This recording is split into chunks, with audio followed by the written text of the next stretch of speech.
The 5,800 troops rushed to the southwest border at a cost expected to top, think about this, $220 million to prepare for the migrant caravan. Well, now they're expected to start heading home. That is according to Politico, who says these troops are being pulled back and expected to make it home for the Christmas holidays. But this comes just as the first migrant caravan is approaching the U.S.-Mexico border after traveling over 1,000 miles over the last 4 weeks. Overnight, a federal judge temporarily blocked the Trump administration from denying asylum for migrants who are crossing the southern border illegally from Mexico. The judge's order remains in effect until December 19th. I want to bring in Bill Hennigan, a reporter for Time Magazine, and I urge you to pick up the latest issue, which focuses on the question, who gets to be an American? That is an important question. I have a feeling people are going to be talking about it this Thanksgiving. Bill, your piece in this issue is amazing. You spent time with these troops that were sent to the border. Tell me what they're doing down there. Well, a lot of them are burning time. I mean, there's just too many of them and not much to do.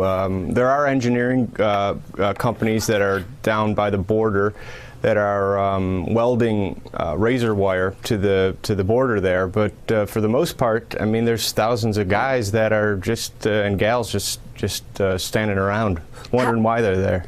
I want to stay on that. How do they feel? What are they telling you? Because I know you spoke to an Army captain who is responsible for this deployment. He had a week to prepare for this mission, the kind of thing that would normally take him months. So when you talk to him, when you sit down with others, do they call it invasion? How do they feel about the border? How do they feel about immigration? They're the ones putting the work in.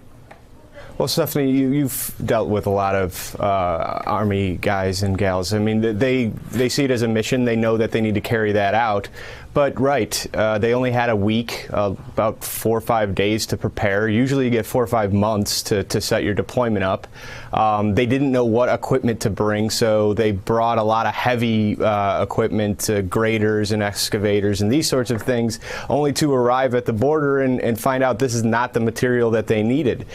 They needed welders. They needed people to know how to put up brackets and these sorts of things. This is completely out of their wheelhouse. Did they consider it a crisis situation? Before the midterms, we saw that. We saw the president and others talk about this invasion. And when you talk to voters around the country who are not at the border like you were, they were very scared. When you were there, the military people were there, do they consider this situation a dire one, an urgent one? I would not say that. But to that point, I don't think I've ever come across somebody serving in the military to really believe that the threat that they're facing is something that they couldn't overcome. There was, there are officers there that understand the need for national security along the border, and they felt like what they were doing, what they were called to do, was something that they could handle. But it was certainly not something that they felt like they were that they were going to be overmatched by. They could handle it, but I ask, why are they handling it? In the article, you say, quote, 3 days of observing, talking, and shivering with military units in Arizona shows a country not defined by its border, but deeply divided by it. We remain uncertain about the place of immigrants in our communities, what's needed to protect ourselves, and how to apply our values to our politics. I think defining our values is probably the really important thing we need to do there. You also quote Chuck Hagel. He's a former U.S. Defense Secretary, Republican Senator, a Vietnam War veteran, and he says Trump is using the military as a political pawn. You just spent time with those troops. Do they feel like pawns?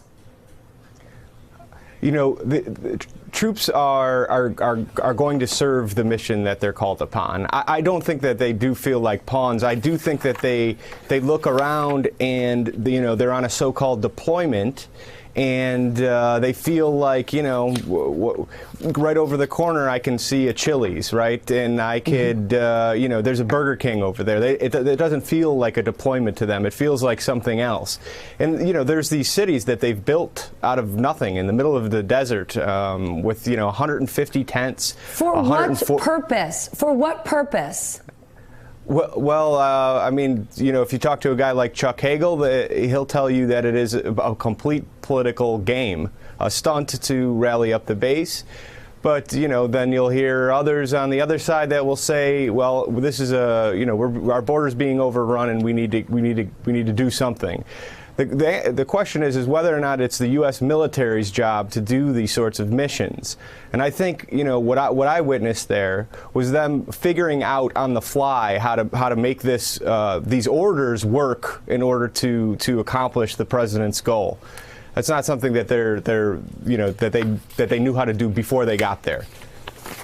Bill, this is an amazing piece, an amazing issue. Who gets to be an American? I just keep thinking about the number, $220 million spent to send them down there. Now some are coming back. I want a lot of money to go to those men and women who are waiting for their payments. Remember that GI Bill situation, that IT glitch? Call your local congressman. There are vets that could be living in your area that haven't been paid the money they're owed for their rent, for their tuition. It's important. We need to honor those vets. Hey there, I'm Chris Hayes from MSNBC. Thanks for watching MSNBC on YouTube. If you want to keep up to date with the videos we're putting out, you can click subscribe just below me or click over on this list to see lots of other great videos.